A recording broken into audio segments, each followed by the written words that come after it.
नमस्कार मित्रांनो, स्वागत आहे तुमचं पुन्हा एका नवीन अशा प्रणय कथेमध्ये. तर मग चला आजच्या या कथेला सुरुवात करूयात. मी पुण्याहून दुपारी 1 वाजता निघालो. जून जुलैचा महिना असल्यानं आभाळ भरून आलं होतं. पावसाळा नुकताच सुरू झाला होता तेव्हा बोचरे वारे वाहत होते. उन्हानं तापलेल्या गवताला नवीन पालवी फुटत होती. प्रवास अगदी सुखकर होता. मी बँकेच्या ऑडिटसाठी कोल्हापूरला निघालो होतो. माझा असिस्टंट सुद्धा माझ्या सोबत होता. मी एक सिनियर चार्टर्ड अकाउंटंट आहे, तेव्हा असे बाहेरगावच्या बँकेचं ऑडिट करायला मला नेहमीच जावं लागतं. माझं वय साधारण 42 आहे आणि घरी एक मुसमुसलेली बायको आणि मुलं सोडून 6-7 दिवसांकरता ऑफिसच्या कामाकरता बाहेरगावी जाणं मला आवडत नव्हतं, पण सिनियर असल्यानं मी नाही सुद्धा म्हणू शकत नव्हतो. तेव्हा नाईलाजानं म्हणा मी बाहेरच्या ऑडिटसाठी जात असे. पण त्यातल्या त्यात मी कोल्हापूर शहर निवडत असे, कारण माझी सासरवाडी पण कोल्हापूरलाच होती.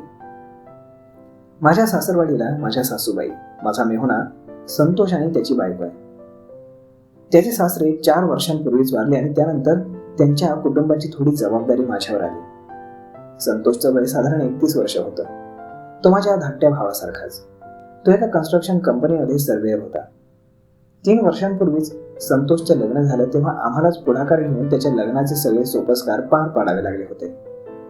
आता जेव्हा मी कोल्हापूरला निघालो होतो तेव्हा मी माझ्या सासरवाडीलाच राहणार होतो, पण माझ्या सासूबाई सध्या पुण्यात माझ्या घरी होत्या. माझे आई वडील माझ्या छोट्या भावाकडे गेले होते तेव्हा माझ्या बायकोच्या सोबत माझ्या सासूबाई माझ्याकडे आल्या होत्या. मी कोल्हापूरला 6च्या दरम्यान पोहोचलो. माझ्या असिस्टंटची एका लॉजमध्ये राहण्याची व्यवस्था करून मी त्याला तिथंच सोडलं आणि मग मी माझ्या सासूरवाडीला 7 वाजेपर्यंत पोहोचलो. माझ्या मेवण्याची बायको म्हणजेच अनिता हिनं माझं स्वागत केलं. तिचं वय वर्ष साधारण 28 वर्ष होतं. अगदी गोरा गोरा रंग, उंची साधारण 5 फूट, वजन 50 किलोच्या आसपास. तिची छाती एकदम बारीक होती, म्हणजे तिच्या कपड्यावरून अंदाज घेतला तर जवळजवळ सपाटच, एकदम सपाट. त्यामुळे मी तिला एका भोकाचा कॅरम बोर्ड असंही म्हणायचो. पण जरी तिला छाती नव्हती तरी तिचं इतर अंग मात्र चांगलंच भरलेलं होतं. गोल चेहरा, गालावर पडणारी एकदम गोड खडी, काळे भोर केस आणि त्यामुळे ती एकदमच टवका दिसायची. माझा मेहुणा संतोष साधारण 8 वाजता ऑफिसवरून आला. त्यानंतर मग आम्ही रात्रीचं जेवण केलं आणि गप्पा गोष्टी करत साधारण 11च्या दरम्यान आम्ही झोपायला गेलो. दुसऱ्या दिवशी सकाळपासून माझं रुटीन चालू झालं आणि मी सकाळी गेलो की एकदम रात्रीच परत येत असे. रात्री जेवायच्या वेळेला आणि नंतर झोपायच्या आधी माझा संतोष आणि अनिताबरोबर गप्पा व्हायच्या. कामामुळे ना मला वेळ होता ना संतोषला. तेव्हा आम्ही ठरवलं की वीकेंडला कुठेतरी फिरायला जाऊया. हा वीकेंड महिन्यातला दुसरा शनिवार होता, तेव्हा संतोषला सुट्टी होती आणि माझ्या बँकेची वेळ ही अर्धीच दिवस होती. मग थोडी चर्चा केल्यानंतर आम्ही ठरवलं की पन्हाळ्याला जायचं आणि 1.5 दिवस तिथं धमाल करायची. रात्री तिथंच पन्हाळा रिसॉर्टवर राहायचं. त्याप्रमाणे संतोषचा एक मित्र त्या रिसॉर्टवर कामाला होता आणि त्यानं लगेच फोन केला आणि 2 रूम बुक करून टाकल्या. आमच्या वीकेंड पिकनिकनं सगळ्यात जास्त खुश झाली असेल तर ती म्हणजे अनिता. रोजच्या रुटीन कामातून तिला 2 दिवस आराम मिळणार होता आणि त्यामुळे ती एकदम एक्साइट झाली होती. पण शुक्रवारी रात्री जेव्हा संतोष ऑफिसवरून आला तेव्हा तो म्हणाला की त्याला अचानक एका सर्वेच्या कामासाठी उद्यापासून 4 ते 5 दिवस पुण्याला जावं लागणार आहे. याचा अर्थ आमची वीकेंड पिकनिक कॅन्सल होणार होती.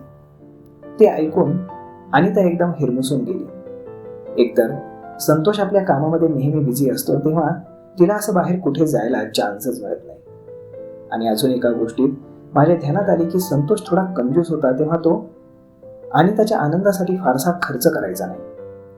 अर्थात ही जी पन्हाळ्याची पिकनिक आम्ही करणार होतो त्याचा सगळा खर्च मीच करणार होतो म्हणा.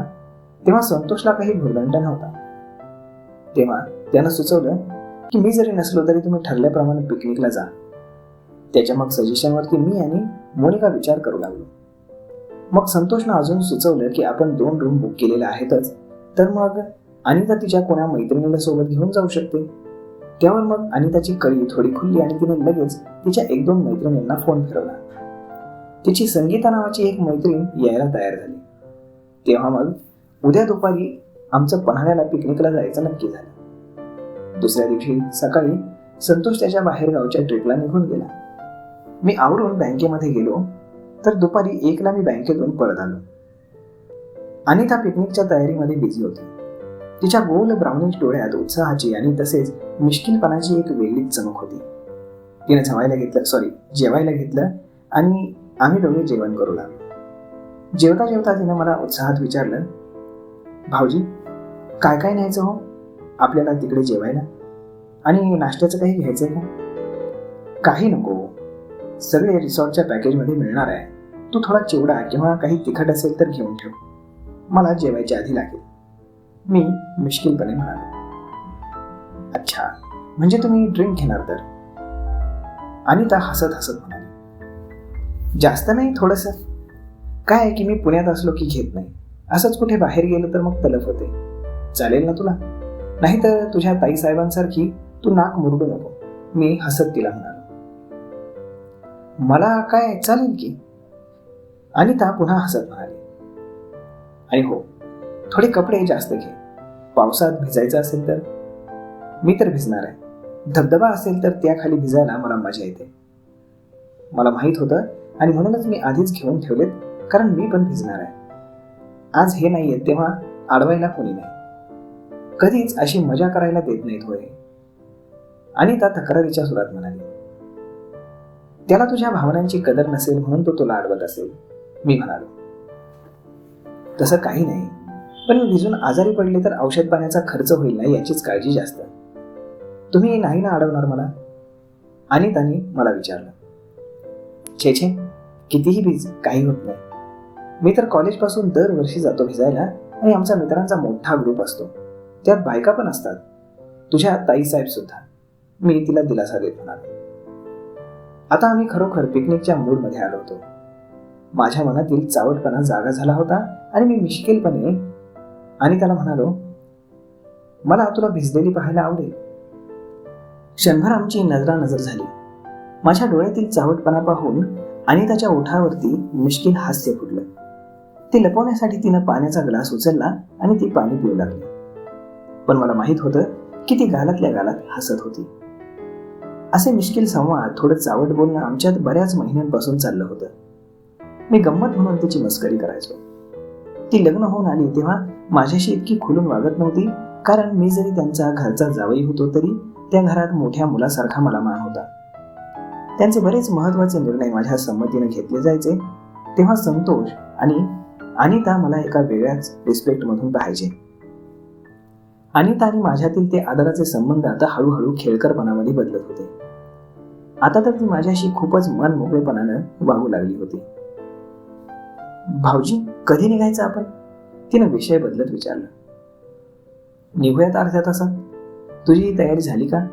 आणि अजून एक गोष्ट, साड्या घेऊ नकोस, ड्रेसच घे. आपण पिकनिकला चाललोय, लग्नाला नाही, मी हसत म्हणालो. हो हो, ड्रेसच घेतले, मी आवरते आता. आपल्याला संगीताकडे पण जायचंय, मी तिला फोन करते. असं बोलून अनिता फोन करायला गेली आणि मग साधारण 2:30 वाजता आम्ही निघालो आणि अनिताची मैत्रीण संगीताकडे गेलो. संगीताचा नवरा विजय सुद्धा आमच्या सोबत येणार होता. संतोषप्रमाणे तोही साधारण 32शीचा होता आणि एका बँकेत कामाला होता. त्याच्यासोबत ओळख करून घेऊन आम्ही थोडा वेळ गप्पा मारल्या. तोपर्यंत संगीता अनिताच्या मदतीनं तयार झाली. मी अधूनमधून संगीताचं निरीक्षण करत होतो. ती एकदम गोरी गोरी आणि अंगाने भरलेली. विशेष म्हणजे तिच्या छातीचे उभार अतिशय गोल.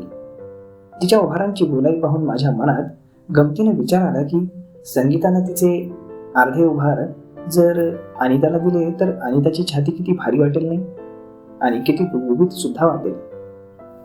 आणि मग मी माझे विचार मनातच दाबले आणि मग आम्ही तिथून निघालो. माझ्या कारमधून आम्ही पुढे चाललो होतो तेव्हा विजय माझ्या बाजूला बसला आणि अनिता आणि संगीता मागे बसल्या. ड्रायव्हिंग करता करता मला आरशातून मागे बसलेली अनिता दिसत होती. तिच्या डोळ्यात पिकनिकच्या उत्साहाची एक वेगळीच चमक होती. आरशातून तिच्यासोबत माझी नजरानजर झाली की ती गुपचूप हसायची. माझ्या बाजूला बसलेला विजय माझ्याशी गप्पा मारत होता, पण त्याचं माझ्याकडे फारसं लक्ष नव्हतं. माझ्या मनात एक वेगळाच विचार आता चालू झाला होता. रात्री आमची झोपण्याची अरेंजमेंट कशी असेल? संगीता, विजय एका रूममध्ये आणि मी आणि अनिता दुसऱ्या रूममध्ये का? आणि जर अनिता माझ्यासोबत एका रूममध्ये असेल तर तिथं एकच बेड असेल की 2 वेगवेगळे असतील? साधारण अर्ध्या पाऊण तासात आम्ही पन्हाळ्याला रिसॉर्टवर पोहोचलो. गप्पा मारायला विजय बरा होता, पण त्याची कंपनी मला आवडली सुद्धा. विजय बरोबरील गप्पांवरून माझ्या लक्षात आलं की तो यापूर्वी कधी असे 3 स्टार हॉटेलमध्ये राहिला नाही, कारण त्याची परिस्थिती जेमतेमच होती. म्हणूनच त्यानं आणि संगीतानं या पिकनिकमध्ये सामील होण्यासाठी अनिताचं आमंत्रण लगेचच स्वीकारलं होतं. तेव्हा या पिकनिकबद्दल ते पण अनिता इतकेच एक्साइटेड होते. रिसॉर्टमध्ये पोहोचल्यावर विजय आणि संगीता रिसेप्शनमध्ये बसले आणि मी रजिस्टर काउंटरवरती जाऊन पुढच्या फॉर्मॅलिटीज पूर्ण करत होतो. अनिता माझ्या बाजूला येऊन उभी राहिली आणि उत्साहाने मी भरत असलेलं रजिस्टर पाहत होती. मी हळूच तिला म्हटलं, आपली अरेंजमेंट कशी करूयात? तू आणि संगीता एका रूममध्ये राहा आणि मी आणि विजय एका रूममध्ये राहतो. अहो भाऊजी, असं काय करताय? त्यांना राहू द्या एका रूममध्ये. असा चान्स मिळाला तर त्यांना कधी मिळणार आहे का पुन्हा? करू द्या त्यांना थोडी मजा. आपण राहू दुसऱ्या रूममध्ये. अनिता डोळ्यांची उघडझाप करत म्हणाली, ठीक आहे, होऊन जाऊ दे जसं तू म्हणतेस तसं. मी गुपचूप तिच्या म्हणण्याला दुजोरा दिला आणि मनातून मलाही उकळ्या फुटू लागल्या होत्या. मग बेल बॉयने येऊन आमच्या बॅगा उचलल्या आणि आम्हाला रूमकडे घेऊन निघाला. एका पठारावर ते रिसॉर्ट होतं आणि बैठ्या पद्धतीच्या रूम्स होत्या.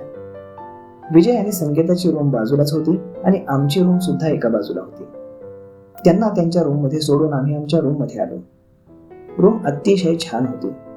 माझ्या अंदाजाप्रमाणे रूममध्ये एकच मोठा डबल बेड होता.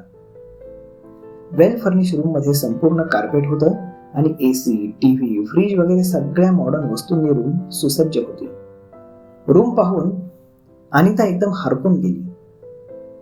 तर मग मित्रांनो, आजचा भाग आपण इथेच थांबूयात, पण तुम्हाला आता लक्षात आलं असेल की आता पुढे नक्की काय होणार आहे ते.